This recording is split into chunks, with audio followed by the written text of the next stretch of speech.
clase, en unos 40 o 30 minutos vamos a ver la animación, el esquema de animación. Bueno, la exploración física como tal se debe aplicar después de que ya hice mi valoración de si lo reanimo o no lo reanimo, ya hice Silverman, ya hice Silverman, Anderson, Capurro. Después de que ya terminé toda mi exploración para evaluar la condición respiratoria, cardíaca, debo de evaluar y hacer mi exploración física. ¿Cuántos alumnos son ustedes? 16. ¿Cuántos faltan? Dos.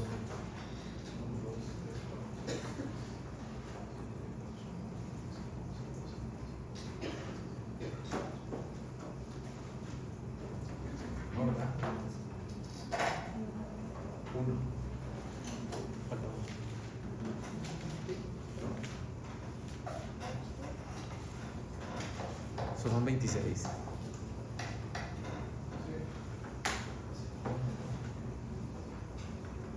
Bueno, entonces,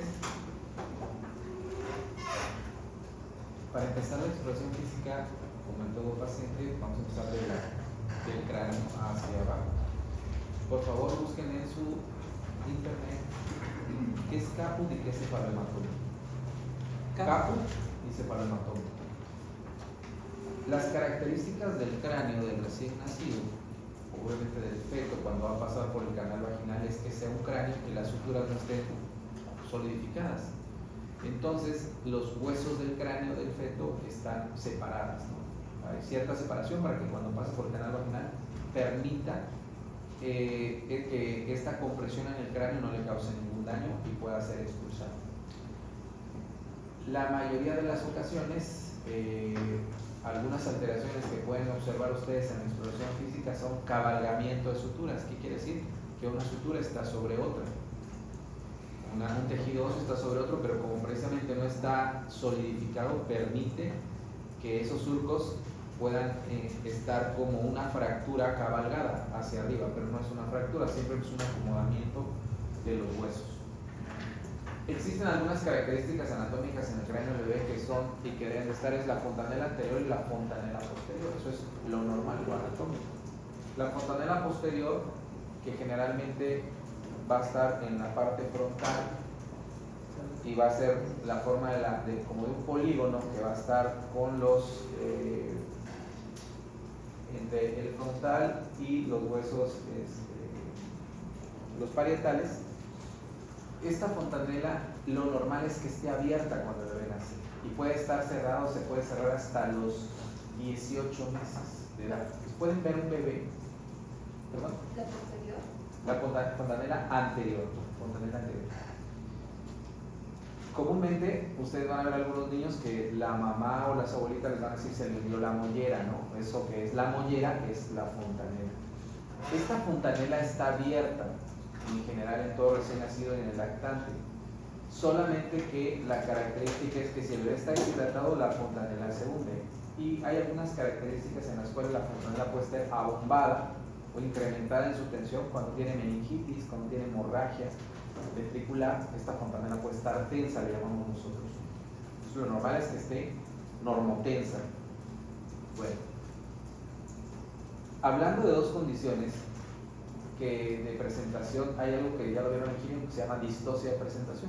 Es cuando hay un problema en la extracción de un bebé, independientemente de la presentación. Ya lo van a ver ustedes cuando estén en el internado, que nos habla mucho de distosia de cadera, distosia por presentación pélvica, de hombro. Pero, sin embargo, en los niños que nacen también presentación cefálica pueden tener algunas distosias. Porque cuando pasan por el canal de parto pueden tener mayor compresión en el cráneo y generar algo que se llama caput. ¿Qué es el caput? El caput es la acumulación, si los que ya lo buscaron, es la acumulación de líquido en la región subgaleana. Si nosotros viéramos un bebé, le viéramos el cráneo con un incremento de volumen demasiado aparatoso, es demasiado grande. Es una acumulación de líquido en la región subgaleana. Eso es cuando pasa por el canal vaginal, el tejido óseo de la mamá hace compresión en el cráneo y digamos que hace como que el cuero cabelludo se comprima y que esto genera acumulación de líquido en la subgalea, en la región del cuero cabelludo se le puede llamar de otra forma. ¿Cuál es la característica de esto? Es que esto va a desaparecer sin ningún problema. Va absorberse más o menos en 1 o 2 meses y el bebé no va a tener ningún síntoma. No va a tener ni dolor, ni cefalea, nada, ni crisis convulsiva. Sin embargo, hay otra cosa que les dije. Si alguien la puede leer, se llama cefalohematoma. Por favor, que lo lean. Es una acumulación de sangre resultado de una hemorragia subperióstica y que puede ser diferenciada fácilmente del caput succedatum porque no sobrepasa los límites de las suturas y que tiene bordes palpables muy bien definidos. Exacto. El caput puede ser más pequeñito, muy pequeñito, porque solo se va a ubicar en un hueso. O sea, si está aquí en el frontal, como es una hemorragia subperióstica, o sea, agarró el cráneo y fue tal el traumatismo y la fuerza que se desprendió el periósteo. Al desprenderse el periósteo hacia arriba, los vasos que tiene el periósteo, que son arterias pequeñitas pero muy irrigadas, se llenan de sangre. Es pequeñito, pero duele y va a estar acumulando sangre. Puede asociarse a una fractura, pero la característica es que el caputcito que está así, en lugar de hacerse amplio, se hace hacia arriba, pero solo va a estar en el frontal, en el temporal, en el parietal o en el occipital. Solo va a abarcar un hueso, porque como es por una hemorragia subperióstica, cuando llegue al borde de este hueso ya no va a poder cruzar al otro, porque ahí se termina el periósteo de ese hueso. En cambio el caput no, el baja tiene un caput que va de la región frontal hasta el occipital, se le ve hasta deforme el cráneo. Entonces, aunque el caput sucedáneo se ve más aparatoso, digamos que es menos peligroso. Y en cambio el cefalohematoma es de mayores complicaciones, como cuál, dolor, hemorragia. Digamos que es como tiene un hematoma ahí, y ese hematoma puede causar, si es muy severo, aparte del dolor, puede causar que el niño se anemice o que tenga ictericia. ¿Por qué le causaría ictericia? Por el aumento de la bilirrubina implícita. ¿Por qué es el dilema? Por la descomposición de la hemoglobina. Exacto, por destrucción de los eritrocitos. Recuerden que para que se produzca la bilis tiene que haber una destrucción del grupo E. De forma natural, los EM se mueren a los 80, a los 120 días, ¿no? Que eso lo vamos a ver cuando veamos el tema de ictericia.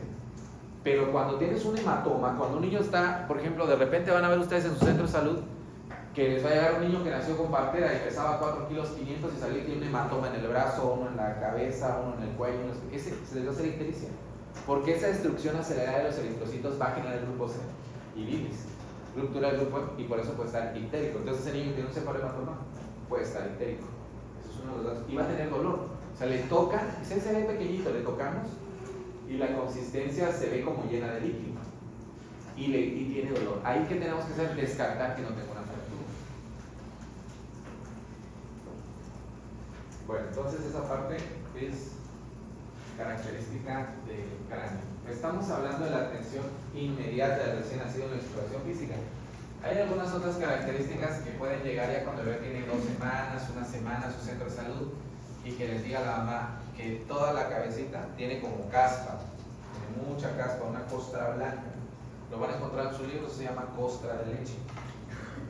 Sucede que las glándulas sebáceas del cuero cabelludo a veces están obstruidas y generan como esa caspita, se llama costra de leche. Pero cuando eso es persistente, que la mamá ya lleva 1 semana, 2 semanas, 3 semanas, 1 mes, 2 meses, y el niño está persistiendo con esas lesiones dermatológicas en la piel, puede asociarse a alergia de la proteína de la leche de vaca.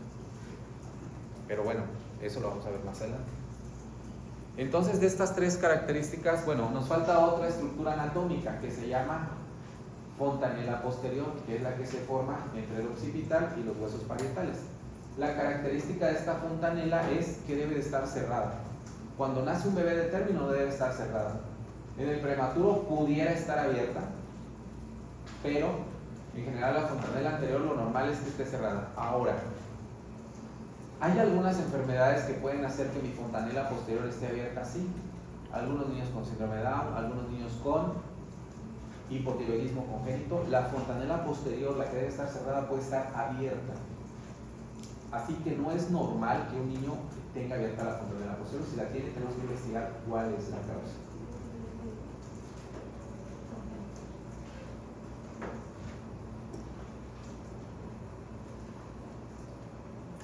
Ahora de acá, por favor, investiguen fractura de clavícula en el neonato o en el recién nacido, y de aquí lesión de plexo braquial. porque vamos a llegar a la extracción que es muy frecuente, distocia de hombros.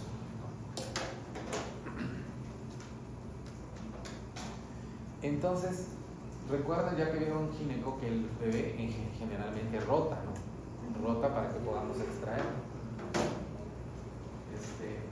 Ya cuando estén atendiendo sus primeros partos se dan cuenta que precisamente en el parto, digamos, fisiológico, si es parto, es fisiológico, entonces realmente el bebé rota sin ningún problema. Por algunas causas, porque a veces hay hipertonía, a veces el bebé es muy macrosómico, muy bien, tiene problemas, o a veces nosotros como internos lo rotamos al bebé, tengan cuidado. Por eso es importante que haya alguien que nos esté ayudando ahí, porque nos ponemos nerviosos y de repente va girando para acá y nosotros lo hacemos para acá. Cuando lo hacemos para acá, se fractura. Fractura de clavícula es importante porque en cuello no tenemos muchas alteraciones en la lesión. Sí hay algunas, pero realmente las que más vamos a observar es que tenga una fractura de clavícula o una lesión del plexo braquial. Cuando nosotros empezamos a explorar el cuello, el niño puede ser que esté llorando, que esté irritable, y esa parte la podemos explorar haciendo este reflejo que se llama reflejo del moro. Entonces, agarramos al bebé, agarramos las manitas, está acostadito, agarramos las manitas, levantamos un poquito las manitas, las soltamos y el bebé abre las extremidades, las cierra y luego la boca. Ese es el mono. Y hay algunos que lo levantas del cuellito, la espaldita, luego lo sueltas tantito y hace esto, ¿no? Eso es un reflejo primitivo y lo deben de tener todos, solamente que los prematuros, ya cuando ustedes exploran un prematuro extremo menor de 32 semanas, muy chiquitito, pues todos los reflejos no van a estar presentes porque precisamente es un prematuro. Pero no recién nacido interno tiene que hacer eso completo. Cuando nosotros vemos fractura de clavícula, puede ser que el niño le haga el reflejo del moro y que solo levante este bracito y que este se quede abajo, o que cuando yo se lo haga llore demasiado porque le duele. Entonces, allá, por favor, lean que es una fractura de clavícula. Tiene algunas características interesantes la fractura de clavícula en el recién nacido. Se cura en 2 semanas. Van a haber muchos que nacieron con partera y se los lleva porque le dice la mamá, es que te lloraba y lloraba y lloraba mucho, no llega al centro de salud, ustedes ya le toman una radiografía, pero lleva 3 semanas y ya está acabalada, pegada. La fractura de clavícula en el neonato no se opera, no se hace nada. Se recomienda tenerlo inmóvil, pero en la experiencia nosotros no lo podemos tener inmóvil, porque le ponemos así el piecito, la manita, y recuerden que el tono del bebé es flexor. Entonces nosotros le ponemos así la manita y lo vuelve a hacer para acá, lo vuelve a hacer para acá. Entonces no se puede movilizar, es muy difícil. Afortunadamente la lesión de fractura de clavícula se va a curar en 2 o mucho 3 semanas, se consolida, no hay ningún problema. La que sí debemos de tener cuidado, si pueden leer, lesión de plexo braquial, lean. Doc, ¿y cuál sería el mejor manejo para una fractura de clavícula? Si tiene mucho dolor, darle paracetamol, generalmente se le recomienda que le ponga las camisitas, hay unas camisitas de bebé, pero que no son pañaleros, que son camisitas de manguita larga. Entonces nos enseñaban una técnica a los traumatólogos de agarrar con un ganchito, le ponemos así y queda así como un belpo. Aquí. O sea, limita un poco, pero no al 100. Pero, o sea, de que te funcione realmente es un caos, no te funciona mucho. Y cuando lo vendamos completamente, no se puede, se lleva la emergencia. Definitivamente solo vigilancia, darle paracetamol por 3 a 5 días y sin problema. Y en la lesión del plexo braquial, hacemos una elongación del plexo, sacamos y jala. Y obviamente hay 2 tipos de lesiones, lesión del plexo braquial completo o incompleto, pero es una característica diferente. ¿Y cuál es la diferencia? Que el bebé no puede mover para nada el brazo y tiene demasiado dolor. La lesión del plexo braquial, el brazo está hacia abajo, está completamente hacia abajo. No sé si ya lo encontraron. A ver, alguien que lea.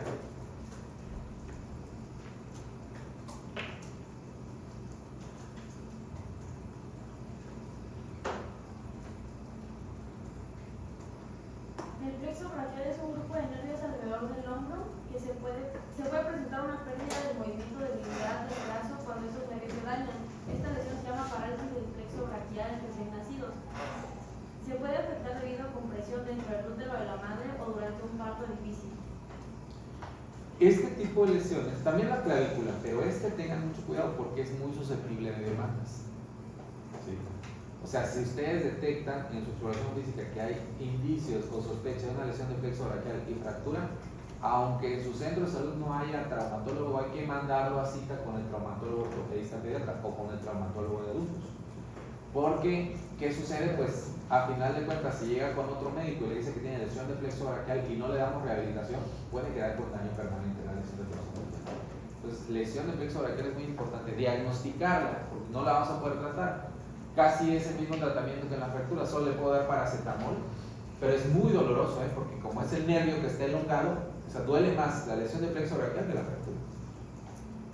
Entonces, es muy importante, interesante que ustedes la observen y que le den paracetamol y que lo manden a valoración, porque se va a necesitar. De hecho, les hacen una electromiografía. Ya con la electromiografía, el neurólogo y el neurofisiólogo se dan cuenta qué tan lesionado tiene el brazo. Entonces no es una situación tan fácil. Ahora, ¿qué van a tener ustedes? Bueno, vamos a tener niños que llegan de 3, 4 años y tienen su lesión de plexo braquial sin diagnóstico y sin rehabilitación. Entre más tardemos en hacer el diagnóstico, peor es el pronóstico. Entonces, es importante, ahorita que hablamos de exploración, hacerlo adecuadamente.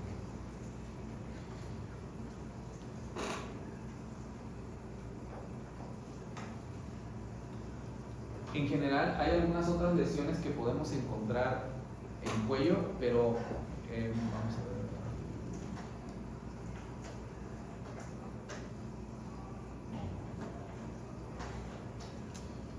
Entonces, ¿qué le exploramos al cuello? ¿No? Aparte de estos dos tipos de lesiones, bueno, que el cuello sea simétrico. Hay que tener cuidado si hay masas palpables en el cuello. Hay una que se llama tortícolis congénita, que es también posicional. Una situación interesante es que hay algunas alteraciones en el cuello que nos van a dar alteraciones o asociado a síndromes congénitos. Cuello corto, cuello alado. Muchas de las alteraciones del cuello se van a asociar a síndromes congénitos. Entonces, si nosotros vemos alguna alteración en el cuello, debiéramos de investigar a la asociación con algún síndrome congénito, ¿no? O algún problema congénito.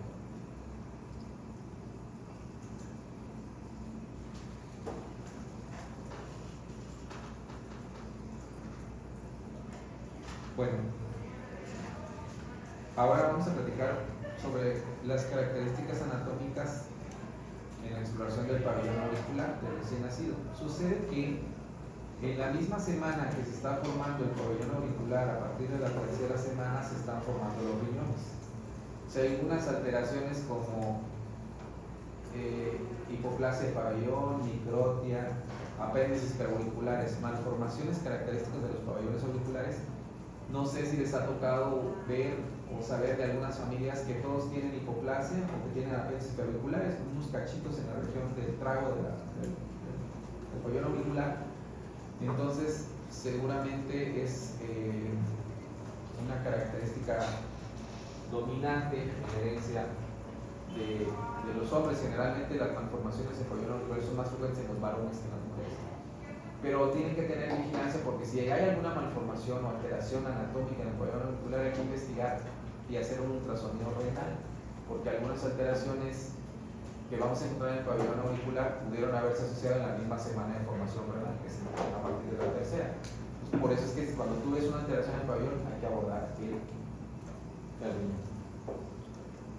Otra característica que puede tener el pabellón auricular es la implantación. Puede ser que esté implantado muy bajo en su relación anatómica, donde está la comisura del ojo. Algunos niños tienen implantación baja de pabellón auricular. Eso también se asocia a síndromes congénitos. Ahora, solo estamos hablando aquí de alteraciones o malformaciones o condiciones anatómicas. ¿Qué otra cosa o cómo creen que se valora la condición auditiva del recién nacido? Exacto. Hay que hacer a todos por ley a partir del 2007.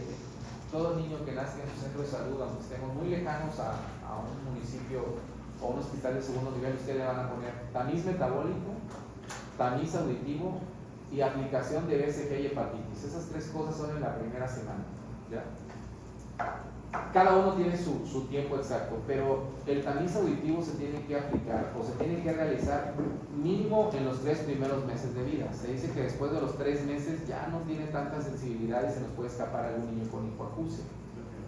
Bueno, ¿qué sucede? Sucede que El hacer el tamiz metabólico, que un tamiz, recuerden que es un tamizaje, es un escrutinio general a la población general, en este caso de recién nacidos, porque su incidencia, digamos que es baja, pero nuestra natalidad es alta. Entonces es como el Papa Nicolau, ¿no? Que sí tiene sus tiempos, sus características para hacerlo. Bueno, ¿cuál es el problema con el niño? Que cuando nosotros detectábamos un niño con hipoacusia o anacusia, lo detectábamos demasiado grande, cuando el niño ya estaba en el preescolar o iba a entrar a la primaria. Porque el niño que tiene hipoacusia o anacusia nos damos cuenta porque tiene retraso del lenguaje. Entonces, en muchas ocasiones los diagnósticos eran demasiado tardíos.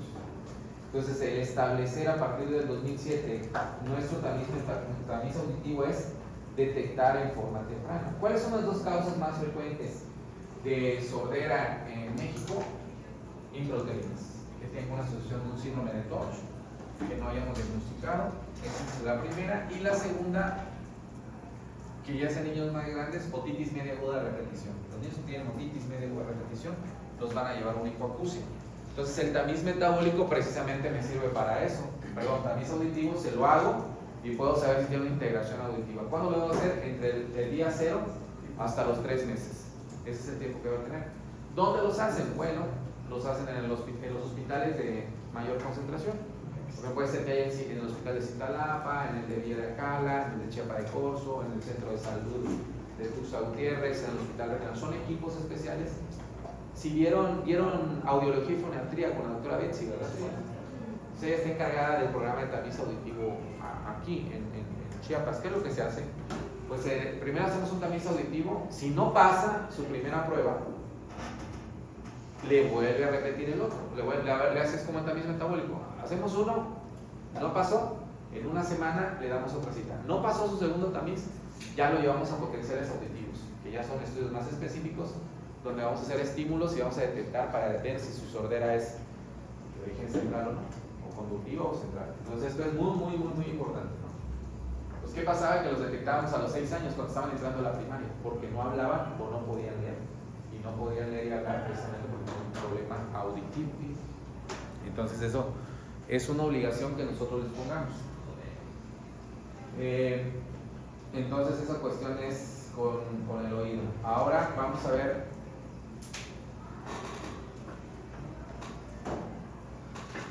bueno, los ojos.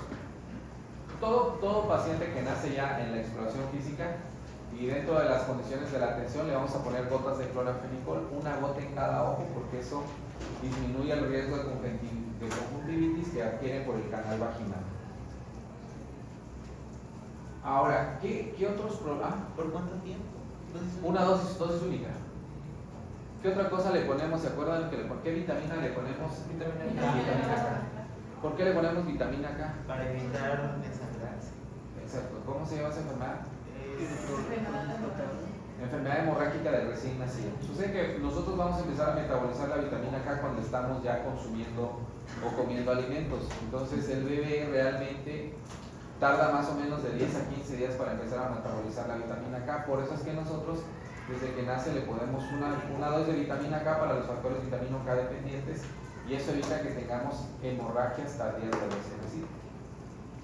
Bueno, hablando del clorafenicol, todo niño le debemos de poner su dosis de clorafenicol, y afortunadamente en la cuestión ocular no tenemos tantos problemas a nivel ocular en el recién nacido.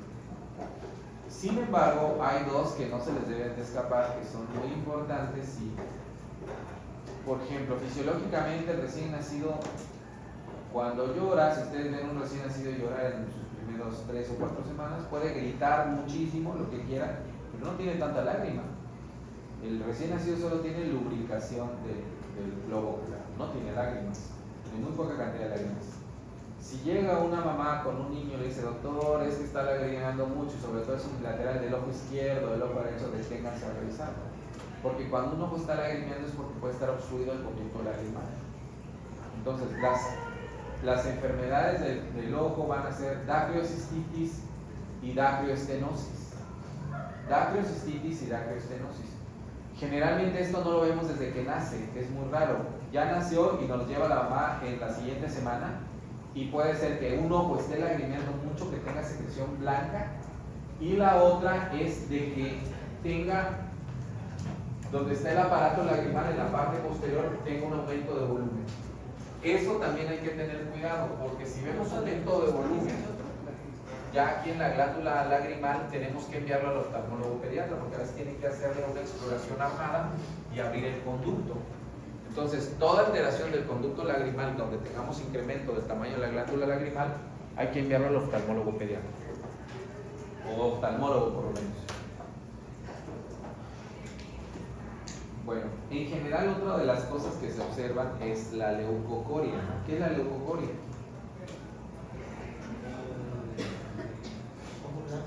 Exacto. El niño no debemos de ver el ojo blanco, debemos de ver el reflejo rojo. ¿Se acuerdan? Que se hace a 1 metro de distancia con el niño en exploración, y generalmente lo normal es ver el reflejo rojo, que es el fondo de la retina que vemos aquí.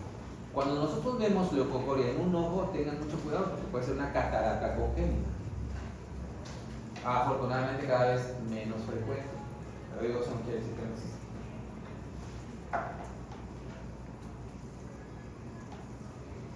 ¿Hasta ahí tienen alguna duda o pregunta?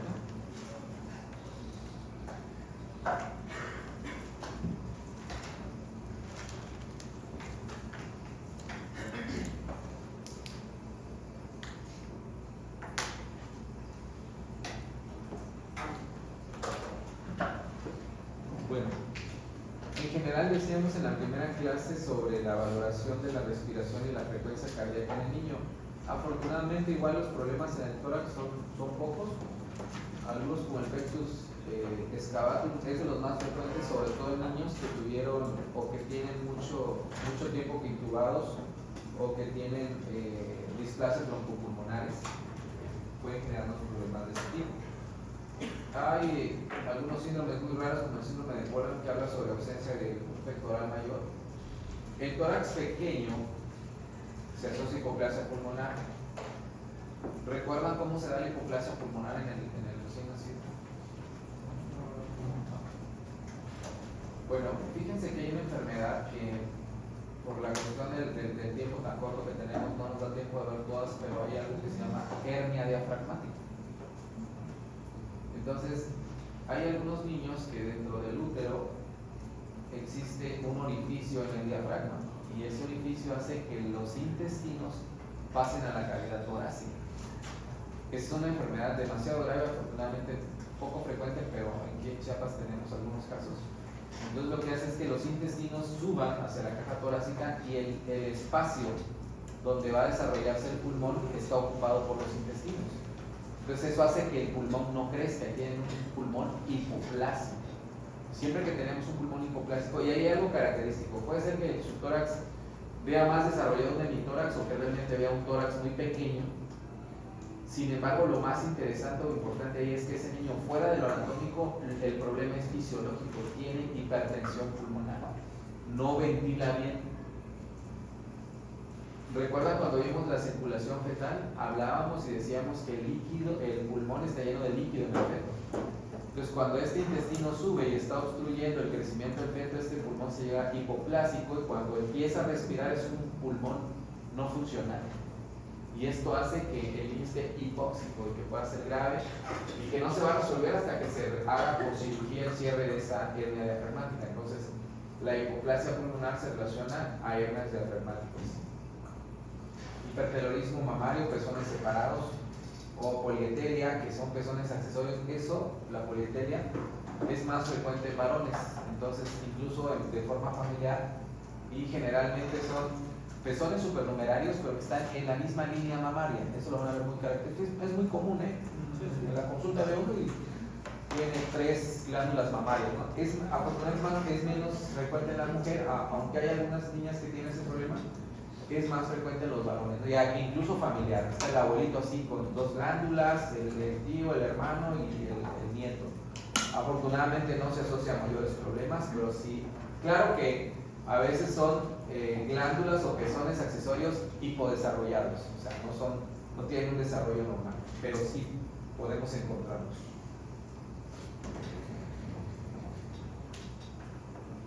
¿Dudas, preguntas? Bueno, antes de que se me olvide hablarles comentarles algo. Recuerden que la frecuencia cardíaca del recién nacido va de 100 a 160 latidos por minuto. Entonces, ¿cómo van a ver ustedes un tórax cuando lo exploren? Se va a observar como un tórax hiperdinámico. O nos parecería eso, pero realmente es normal porque la frecuencia del recién nacido va entre ese rango, entre 100 y 160 latidos por minuto. Y la frecuencia respiratoria, hablando del tórax, va de 40 a 60 respiraciones por minuto. Es normal, incluso cuando nosotros empezamos a ver pacientes, lo podemos encontrar, o sea, como pensando que tiene una taquipnea cuando realmente está algo normal. No sé si recuerdan que les había dicho la vez pasada, si nosotros viéramos su ciclo respiratorio del bebé, el bebé respira así, respira, hace una pequeña pausa respiratoria y vuelve a respirar, ¿no? Esto lo hace durante el transcurso del minuto. Estas pausas respiratorias deben de ser menores a 20 segundos.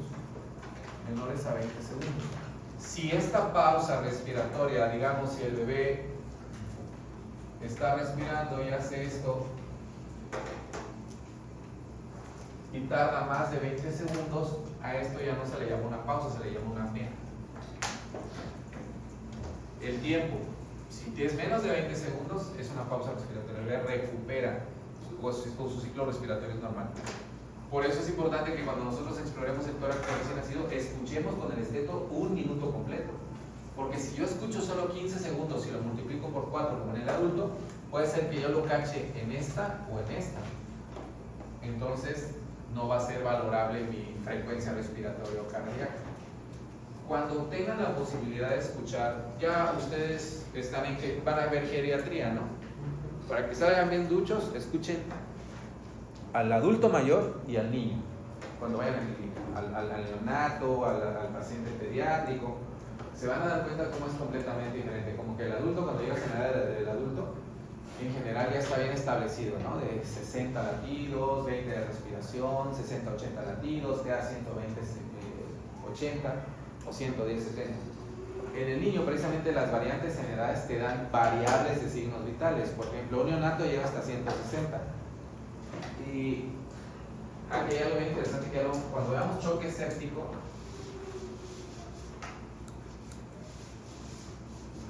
solo para hacer ese comentario, digamos que si yo tengo un neonato que está cayendo en choque séptico y tiene su frecuencia cardíaca en 160, si la multiplico por 2, llega a 320, se muere. Caería en fibrilación. En cambio, un adulto mayor que tenga 60 latidos por minuto por 2, 120, no se muere todavía, aguanta. Esto va enfocado al gasto cardíaco, solo para hacer algunas diferencias. Entonces es muy interesante, y en estas dos edades, los ciclos de latidos cardíacos hay que escucharlos bien, hay que ponerse el esteto y van a escuchar que igual hacen tuk, tuk, tuk, tuk, tuk, tuk, tuk, y sale, vuelve a entrar. Entonces esos son ritmos normales, pero hay que aprenderlos a escuchar. Por eso se tiene que llevar un minuto para poder escucharlos bien. Y obviamente tendrían que graficarlos. Aquí les tocó, ¿qué tema les toca dar? El esquema de evacuación. Ok, bueno. Y toda la Sepsis. Bueno, cuando nosotros hablamos de percentilar, eso, aunque no les toque a ustedes, pero lo tienen que revisar, crecimiento, desarrollo, y vamos a ver en diferentes temas salud, son canales percentilares. ¿Qué son los canales percentilares? ¿Se acuerdan?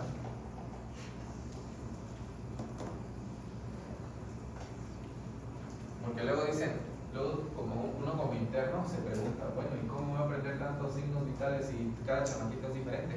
Y por ejemplo, la TA, dependiendo de la talla y el peso, es diferente. Ya en el escolar, si tiene cierta talla y cierto peso, me manda a otras personas. Entonces se hacen percentilas. Que así no me puedo aprender todo de memoria. Entonces solo agarro, ¿qué edad tiene este niño? Tiene, no sé, 9 años y es varón.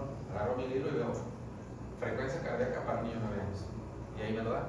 Pero no me va a dar el número. Lo que me va a mandar va a ser una percentila. Y me va a poner aquí.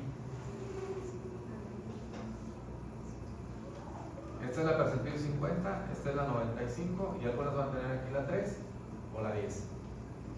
Cuando nosotros hablamos de pediatría y vemos, quiero ver frecuencia cardíaca, entonces veo una frecuencia y aquí digamos 9 años, no, perdón, 9 años, 110.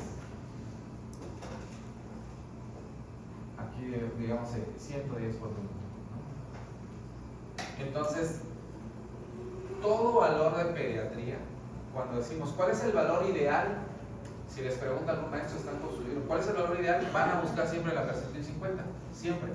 El valor que caiga en la percentil 50 es el valor ideal, por ejemplo, para frecuencia cardíaca. Presión arterial, también. Peso, no, que este niño tiene 9 años, 25 kilos, ¿no? 25 kilos debe de estar acá. Todo lo que caiga en la 50 es lo normal.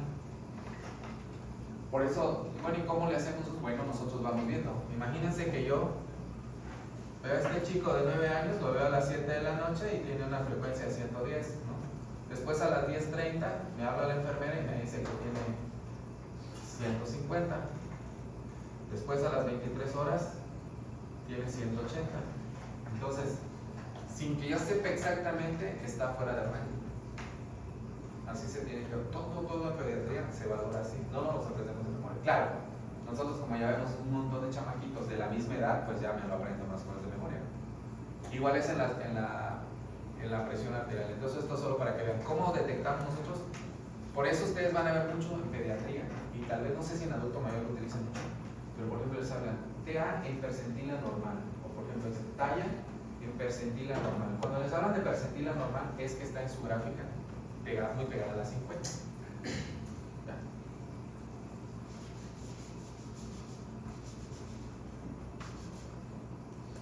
Solo para que terminemos esta idea.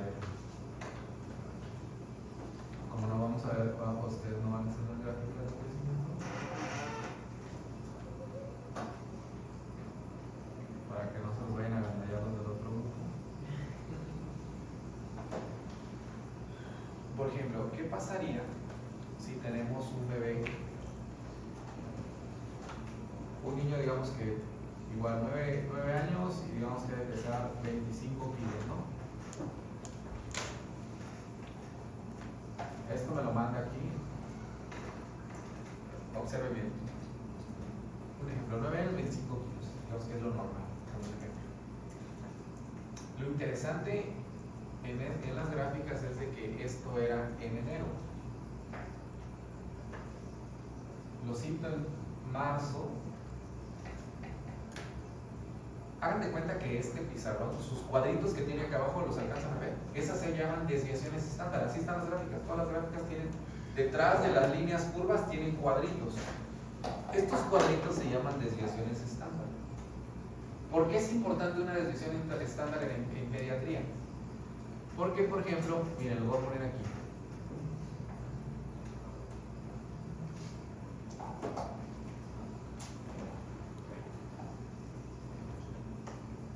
¿Cómo se interpreta una gráfica?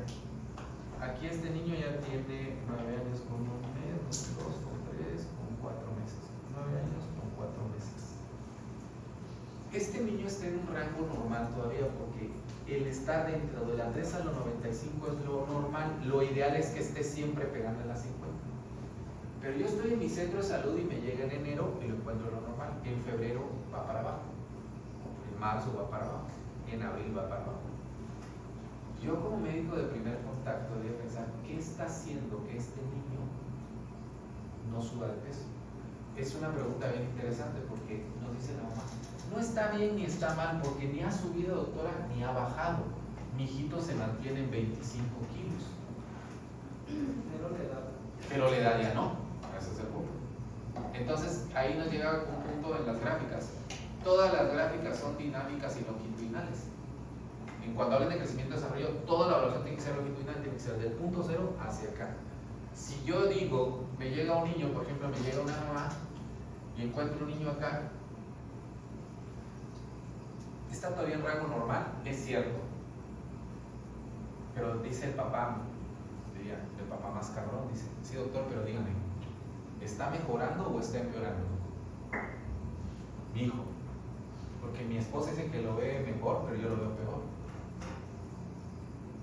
Entonces, ¿cómo podrían ustedes saber si está mejor o si está peor? Si tienen su historial clínico, lo van a sacar. ¿Qué pasa si este chico, al revés, aquí en febrero estaba acá y aquí en marzo estaba aquí, en peso?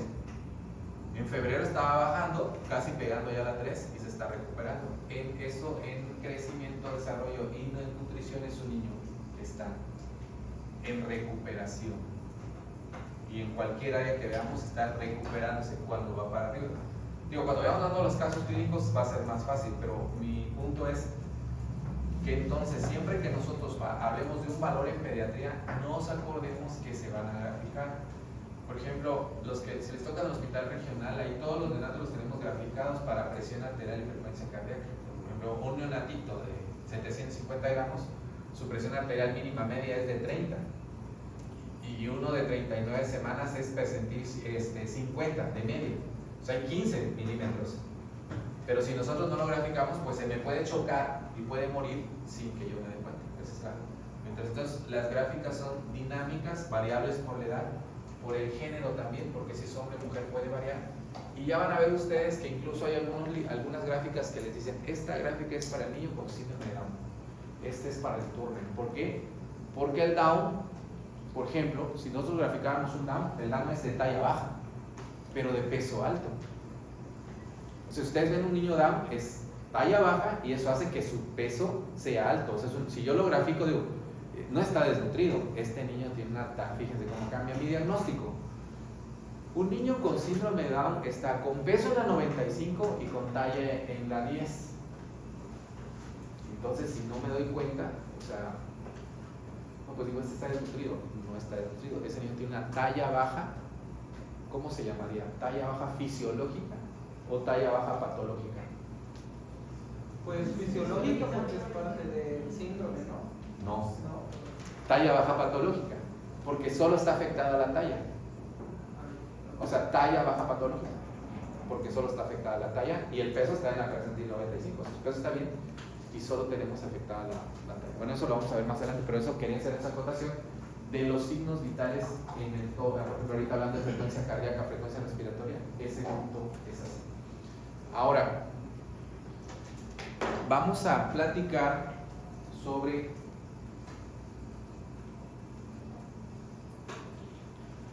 las características del abdomen. El abdomen en general en el bebé tiene muchas características interesantes o importantes y que van a ser causa de consulta en la madrugada, en la noche o en su centro de salud. Por ejemplo, hay algunas características normales en el neonato. Sus músculos rectos abdominales están separados.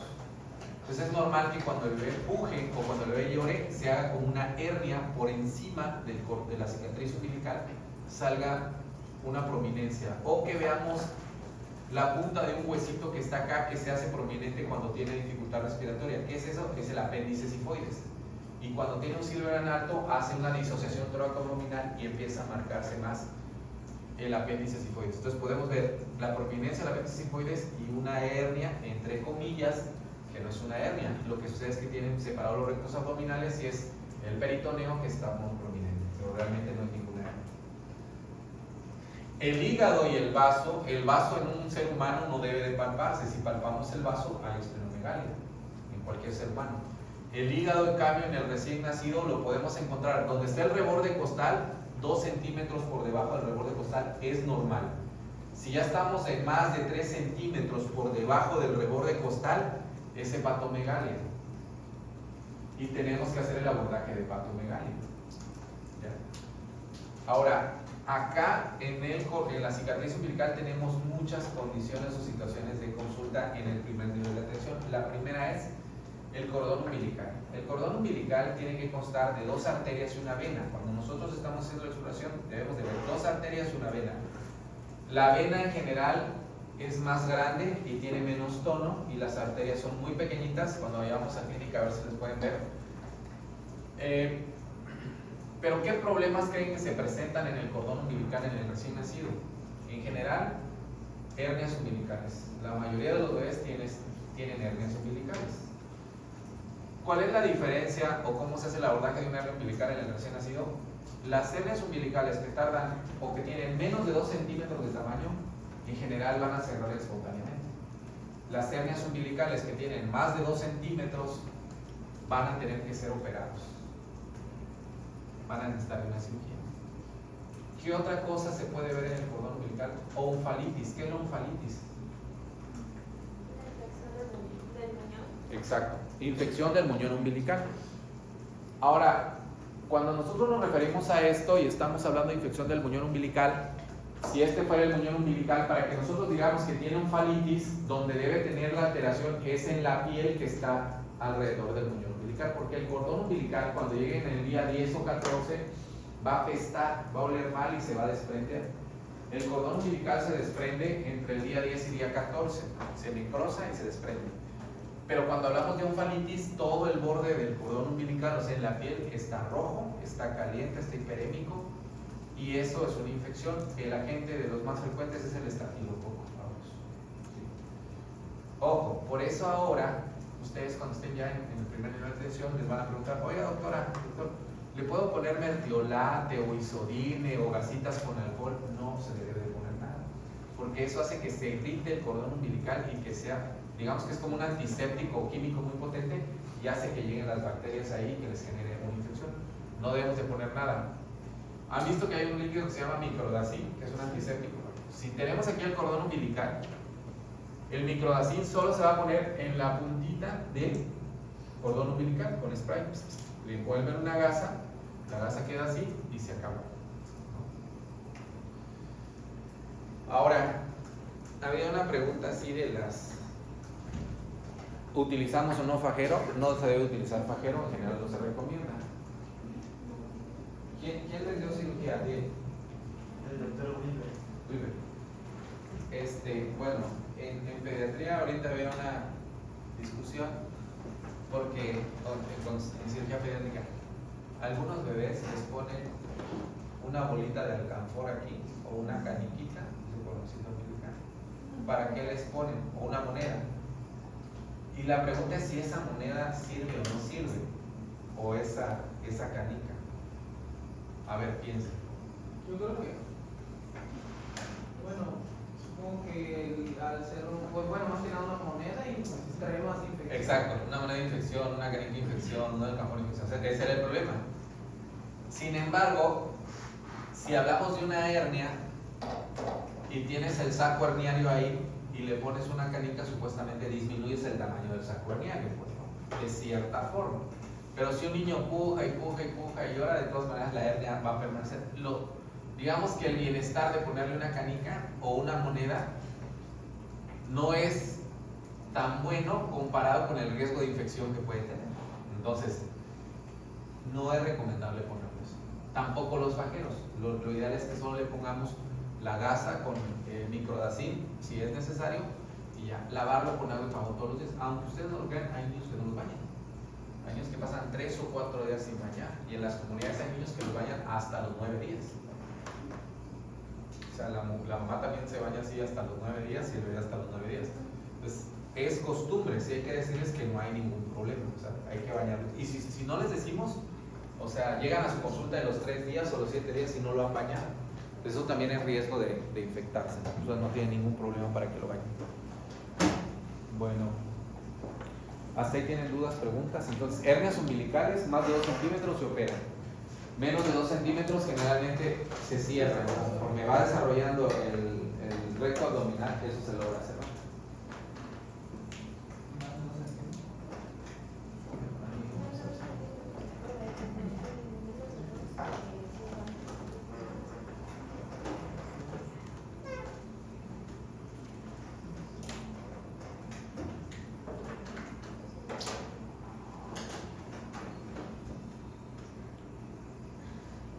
Bueno, miren, vamos a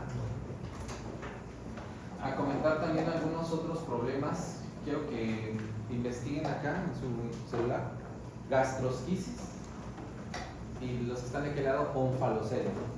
Esos se llaman defectos de pared abdominal, gastrosquisis y onfalocele. Entonces, son dos defectos diferentes en su presentación y condición anatómica y en su pronóstico. Ahorita que lo revisen se van a dar cuenta. Esto en Chiapas es muy frecuente. Tenemos muchos niños con defectos de pared abdominal y defectos de tubo neural. O sea, una incidencia muy alta. Son muchos los factores, falta de consumo de ácido fólico en el caso de las lesiones de columna y de tubo neural, pero en los defectos de pared abdominal lo que nosotros hemos observado que hay muchas consanguinidades en el estado, o sea, hay comunidades donde hay 100 gentes o 60 gentes, entonces es muy probable que haya consanguinidad entre ellos, ¿no? Si lo vieron en genética, entre las comunidades son más pequeñas, más alta la posibilidad de consanguinidad. Cuando tienes poblaciones de menos de 100, por ejemplo, para que un centro de salud se active o se forme un centro de salud, aproximadamente debemos tener 5,000 habitantes. Entonces, hay comunidades donde son muy poquitos, y en México, en salud pública, uno de los problemas que tenemos es la dispersión. Con muchas localidades de muy poca población. Entonces, por trastornos o problemas del niño, tenemos muchos problemas de ese tipo. Yo pienso, y algunas factores son la consanguinidad. Entonces, en Chiapas tenemos mucho niño con gastrosquisis o falocele, ¿no? Entonces son dos defectos diferentes. La gastrosquisis en general, ¿alguien ya lo encontró para que lo lean? Sí. A ver. Es un defecto congénito que desarrolla un bebé mientras la madre está embarazada. La afección ocurre cuando se forma una abertura en la pared abdominal del bebé. Los intestinos del bebé salen por un orificio, luego se desarrollan afuera del cuerpo del bebé en el líquido amniótico. Y me salía arriba que era al lado del ombligo. Sí. Entonces, la gastrosquisis es paraumbilical. Si está el ombligo, va a salir al lado. Generalmente es más frecuente hacia el lado derecho. Recuerden embriología. Los órganos intestinales están creciendo, entonces la cavidad abdominal del feto es muy pequeña, y lo que hace es que en la abertura, cuando todavía no ha cerrado la pared abdominal, salen y crecen fuera. Y los intestinos del intestino es grandísimo, entonces crecen, y antes de las 12 semanas gira otra vez el intestino, se introduce y se cierra. Si por alguna causa hay un problema que evite que regrese, esos intestinos quedan de fuera. Entonces, si nosotros viéramos, o cuando vean ahí en su internet las imágenes, en la gastrosquisis se ve el órgano o los órganos así muy evidentes, sin ninguna capa que los proteja. Eso tiene algunas alteraciones. Aparte de tener gastrosquisis, se asocia a atresia intestinal, que parte del intestino está obstruido, y es muy grave desde el aspecto quirúrgico. Entonces, gastrosquisis paraumbilical, generalmente es exposición, y puede encontrar intestino, hígado y estómago de fuera. Estos son defectos muy aparatosos. Y si ustedes piensan en cirugía o en una cuestión muy interesante, imagínense, se gira el intestino, los órganos, el defecto se cierra y queda apretando el tejido. Entonces esos órganos pueden isquemiarse, pueden tener datos de isquemia severa o perforación, y luego están expuestos al líquido amniótico. ¿Qué pasa si ese niño no tiene un buen ultrasonido, un buen diagnóstico? Hemos tenido el regional que nacen por parto. Si sale el niño y salimos arrastrando todas las vísceras pegadas con meconio, cuando tienen meconio eso les va mal. Nosotros, si tenemos unos protocolos, es niño con gastrosquisis, nace por vía vaginal y tiene meconio, le va muy mal, porque el meconio es muy irritante, perfora el intestino. Okay. Y luego tenemos al otro efecto que se llama onfalocele. El onfalocele es un defecto, pero ¿cuál es la diferencia con la gastrosquisis? ¿Qué es eso? Sale en medio de la cicatriz umbilical, está cubierta de la gelatina de Wharton, de la membrana, y realmente se ve de cierta forma protegido. Su factor en contra es que onfalocele se asocia a cardiopatías congénitas. ¿Sí? Ya ahorita que lean por ahí van a ver que el niño que tiene onfalocele se asocia a cardiopatías congénitas.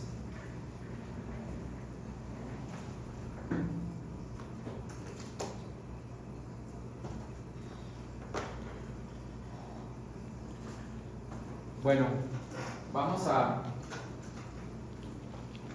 hablar un poco sobre las características sexuales, tanto femeninas como masculinas, de los bebés.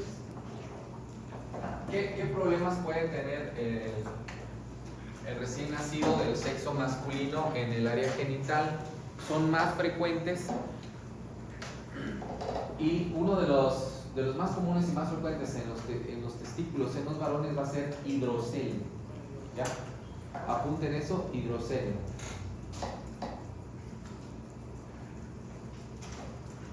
El hidrocele es la acumulación de líquido en el escroto. O sea, va a tener líquido en el escroto, pero los testículos van a estar ahí presentes.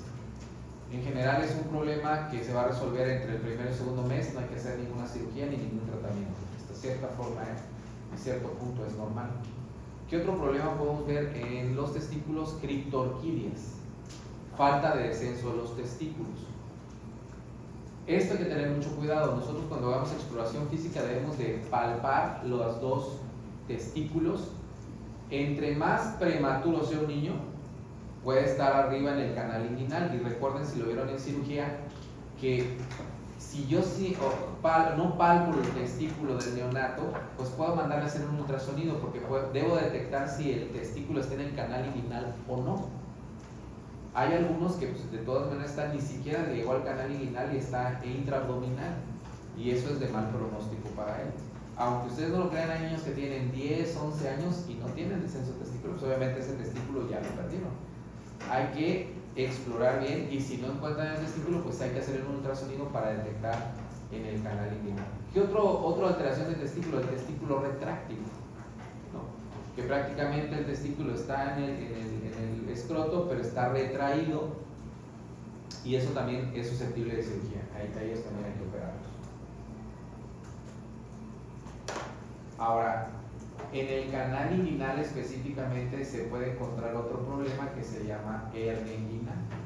Obviamente que si hay una hernia inguinal y está ahí el escroto lleno de vísceras, la hernia inguinal tiene que operarse en el momento que ustedes lo observen. Si ese niño nace con hernia inguinal, o les llega en la tercera, cuarta semana a su centro de salud y detectan que tiene una hernia inguinal, una hernia inguinoescrotal, hay que mandarlo al segundo nivel de atención, porque esa hernia no se va a curar con nada hasta que lo operen.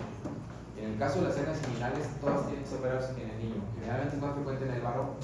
¿Hasta cuándo podría esperar una hernia inguinal y ser operada sin tener secuelas? Bueno, lo que les decía yo es de que se tienen que operar. ¿Qué es lo que tenemos nosotros aquí? Tenemos sobrepoblación. Entonces, digamos que si lo tienes en tu centro de salud, te nace el día domingo a las 12 de la noche, y a veces lo envían, es bien complicado, porque llega el lunes, martes, no los han operado, ¿no? Entonces, e incluso nosotros tenemos algunos bebés de 2 meses que no hemos podido operar, con hernias inguinales, y hacen protrusión y es demasiado dolorosa. O sea, realmente se debería de operar en el momento del diagnóstico. ¿Cuánto puede aguantar? Puede aguantar 3 o 4 meses. El problema es que en una de esas te va a hacer el atrapamiento y el estrangulamiento y se van a empezar. Entonces, lo ideal es que se hiciera en el momento que se estuviera. Pero lo que dice su compañero es cierto. Van a ver ustedes en la comunidad algunos niños que no han sido operados de las hernias inguinales, inguinoescrotales, tendrían que operarse. ¿Cuál es el punto? Que en ese tipo de cirugías ahorita ya no están entrando mucho los cirujanos generales, están entrando los cirujanos pediátricos. Tienen que referirlos al hospital Gilberto, luego al pediátrico. Entonces se nos está complicando el manejo de ese tipo de problemas. Pero lo que dice la bibliografía es que debería hacer cuando lo detectas. Como te decía, por ejemplo, si nace un domingo a las 12 de la noche, pues tampoco es una urgencia que lo envíen, porque ni le vamos a poder hacer nada. Es como el siguiente punto que les iba a tocar ahí en el tema, que es los defectos de tubo neural, el mielomeningocele, el mielomeningocele o el meningocele.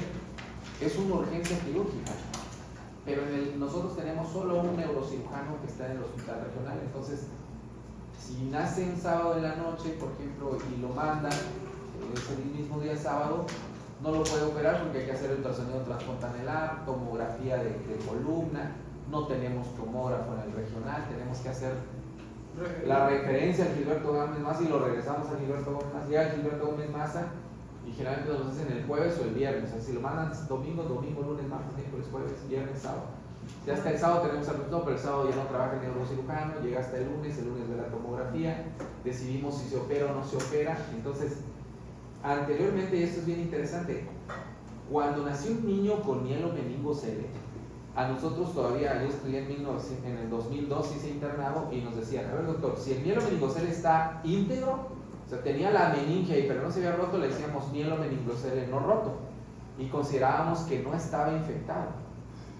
Ahora no sé si ya lo vieron en neuro o en neurología o neurocirugía, todo ese niño que nazca así, consideren que está infectado. Y precisamente se cambió mucho por el tiempo quirúrgico. Entonces, ¿qué hacemos nosotros si nos llega a usted, le nace un niño en su centro de salud y tiene un mielomeningocele o un meningocele y lo van a enviar? Saben ustedes que no lo vamos a operar al otro día, no hay cómo. Entonces, le pueden iniciar antibióticos. Desde el centro de salud el niño va a estar comiendo, tolerando liberal, porque el que no esté roto es cuestión de tiempo para que se rompa, porque como está acumulando líquido cefalorraquídeo, se va a romper.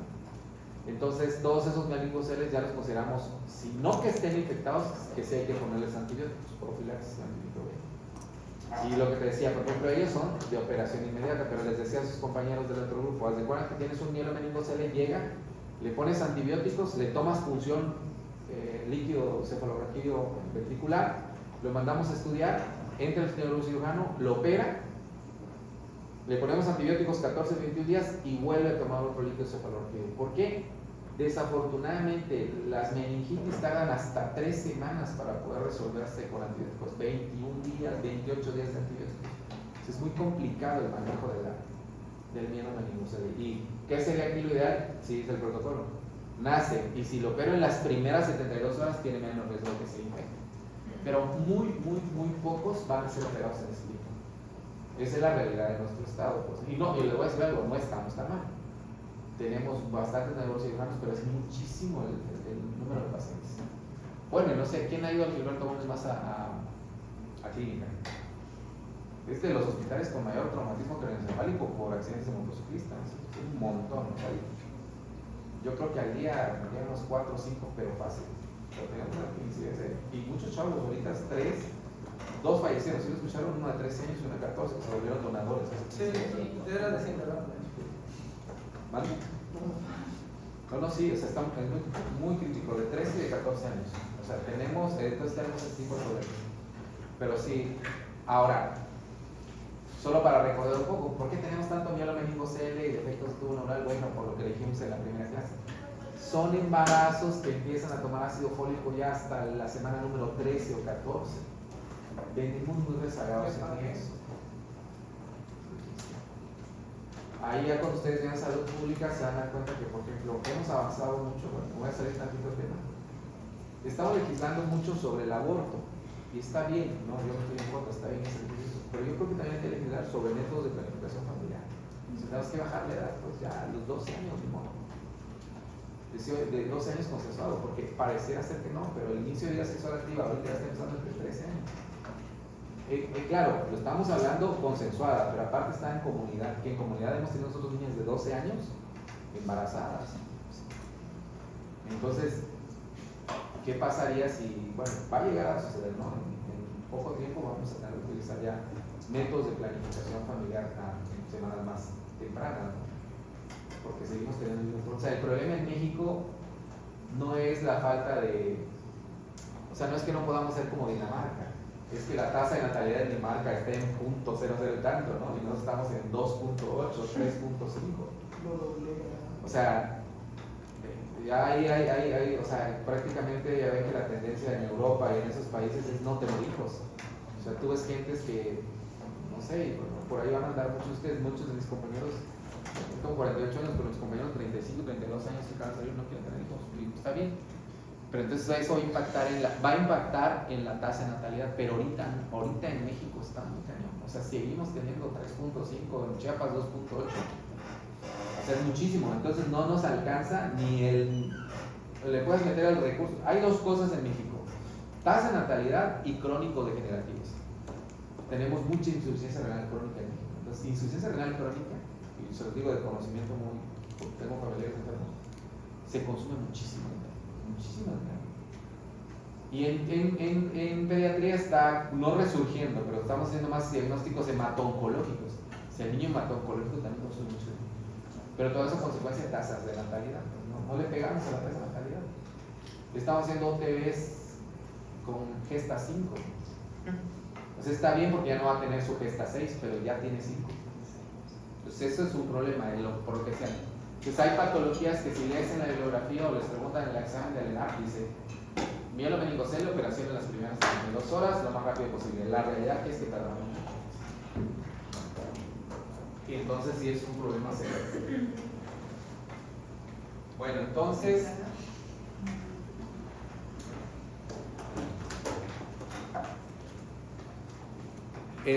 Otro de los problemas comunes en el varón, que no es de un diagnóstico inmediato, de un problema inmediato, pero que también es muy frecuente verlo en la consulta externa en el lactante, o es una pregunta que les van a hacer, la fimosis, ¿no?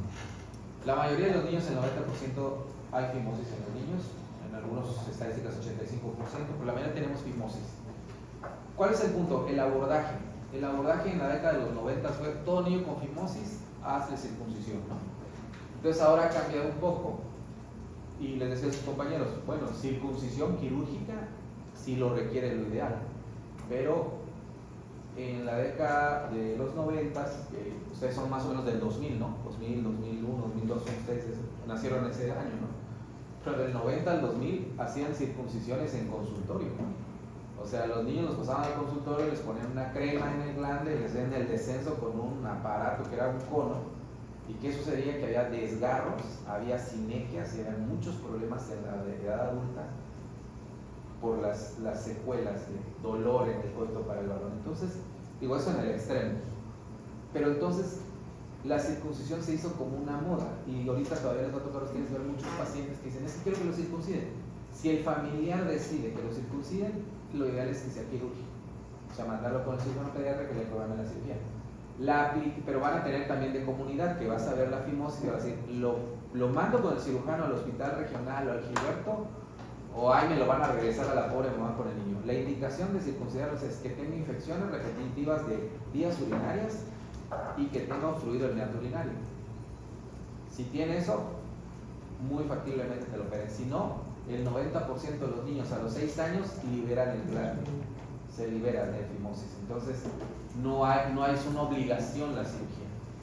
Ahora, hay otros problemas en el varón, epispadias e hipospadias. Recuerden, epispadias es El sobre encima un agujero tipo lateral por encima del pene. exacto, está la uretra y está el pene, y el orificio de la uretra no llega hasta la punta del pene, es antes pero hacia arriba, y el hipospadia, el orificio está hacia abajo.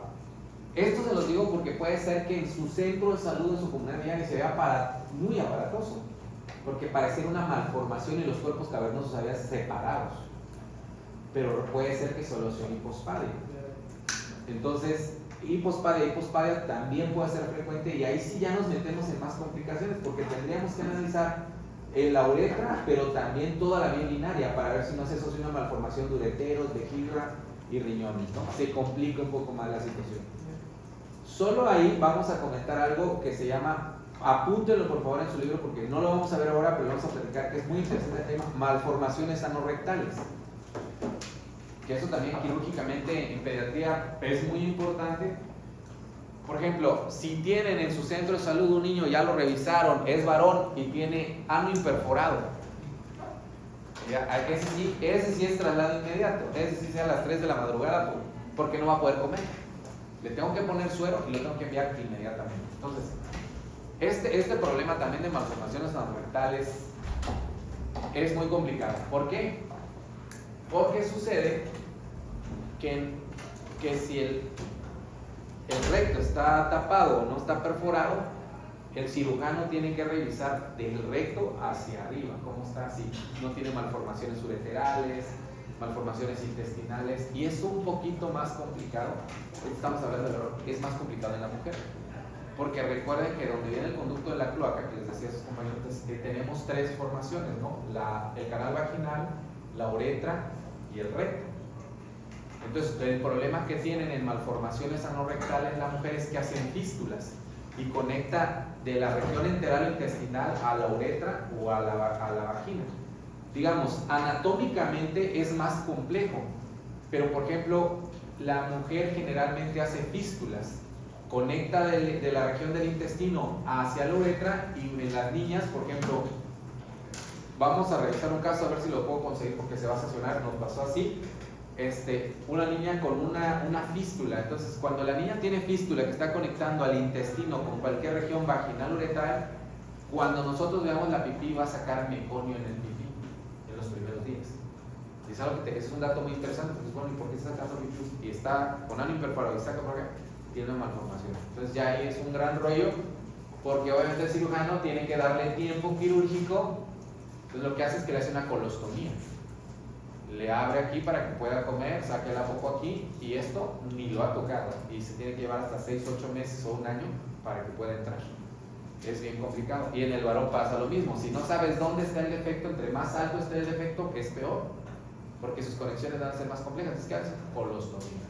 El problema es que si nace en un centro de salud de mi comunidad, no va a poder comer hasta que no tenga la colostomía. No tiene dónde va a comer. Le pongo suero si lo envío. Ahora dicen, o pueden decir ustedes, pero ¿cómo se nos va a pasar que no tenga recto? Pues se nos ha pasado.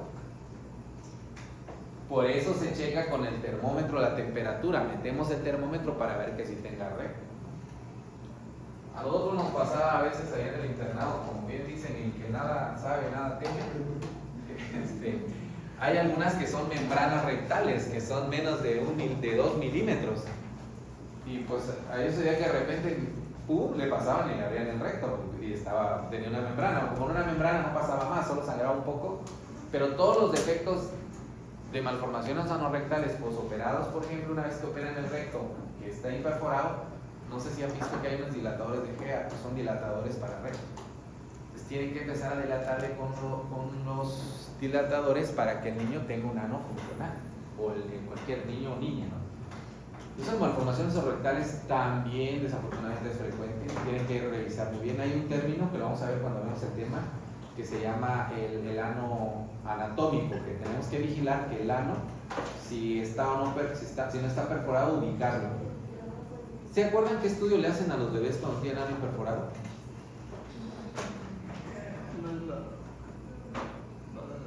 Una radiografía. Pero ¿qué hace? Los cirujanos se lo saben muy bien. Generalmente esperamos que el niño tenga más de 12 horas de vida o 24 horas de vida. ¿Por qué se espera todo ese tiempo? Porque el intestino del recién nacido se neumatiza en 12 a 24 horas. Entonces, si lo tomo antes, todavía la neumatización está hasta acá y no me va a dar el nivel donde tiene el defecto.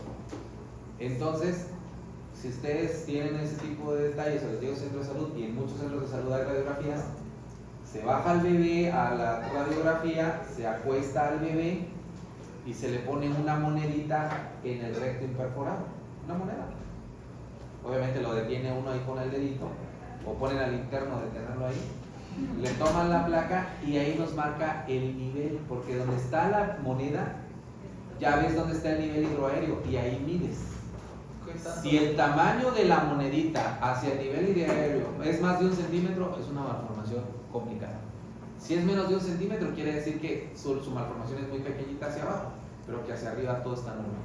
Entonces, esa es una técnica que antes la usábamos mucho y nos sacaba en el internado y en el servicio. O sea, se pone al bebé, se le pone la moneda en el ano perforado, pero tiene que tener más de 12 horas o 24 horas ya de haber nacido. Eso es. Y ahí se mide la altura del defecto. Bueno. Ahora vamos a hablar sobre algunas características que también son frecuentes y que son fisiológicas en los caracteres o en el área genital de la mujer. En general, la recién nacida femenino va a ser, o la van a llevar a consulta por 2 cosas, porque la mamá ve flujo vaginal, la recién nacida, y eso es normal. Generalmente la niña en los primeros días de vida puede tener moco o flujo vaginal e incluso sangradito.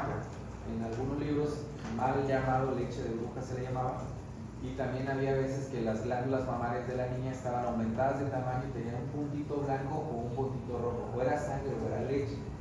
¿Qué se supone que sucede? Se supone que la mamá durante el embarazo está supeditada a altas concentraciones hormonales, de estrógenos y de progestágenos. De repente se corta esa cantidad porque cortamos el cordón umbilical y digamos que la niña pareciera simular un ciclo menstrual. Es normal. Entonces, incluso las mamás lo llevan porque ven el pañalito de la niña manchado de sangre en el área vaginal, moquito o sangre, o ese punto de leche que tiene la glándula mamaria va a desaparecer en el primero o segundo mes de vida, no lo debe mantener. Nos confunde un poco en la anatomía porque de repente, y si tienen algún sobrinito o algún paciente recién nacido que pueda ver femenino, los labios mayores y los labios menores cuando acaban de nacer son casi del mismo tamaño. no hay una diferencia muy importante. Y entre los espacios de los labios mayores y los labios menores hay secreciones y hay lubricación, y eso no se debe de retirar, debe de mantenerse ahí, porque también muchas mamás o muchos familiares agarran a la niña y en el espacio de los labios mayores limpian con toallitas húmedas y causan más infecciones. Entonces los labios mayores con los labios menores son casi similares en tamaño en la recién nacida y no tienen datos de infección. No es común que tengan infección de tan pequeña edad.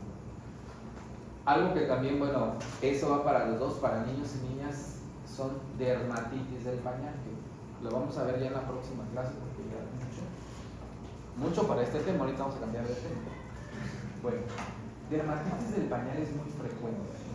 Cuando un niño tiene dermatitis del pañal, la principal causa es que no se está cambiando de pañal continuamente y que la orina está ocasionando esa dermatitis, ¿no? Sin embargo, también cuando veamos dermatitis del pañal, candidiasis oral, a veces otitis en un recién nacido que lleva 1 o 2 semanas de haber nacido, piensen en un inmunocompromiso, ¿no? Hay niños que entonces pueden tener VIH, pueden tener una inmunodeficiencia primaria. Pues la presencia de hongos en cualquier región, sí, o sea, puede ser una dermatitis del pañal, pero hay que estar pendiente de revisarlo, darle medicamentos. Es muy común y la causa más frecuente de la dermatitis del pañal es la falta de cambio de pañal. Esa es la principal, pero no se nos olvide que existen otras causas. Bueno, ¿dudas, preguntas? ¿Qué lo son? ¿Cuánto les falta? Ahora. Sí, ¿verdad? 8, 20 minutos. 10 minutos para que vayan a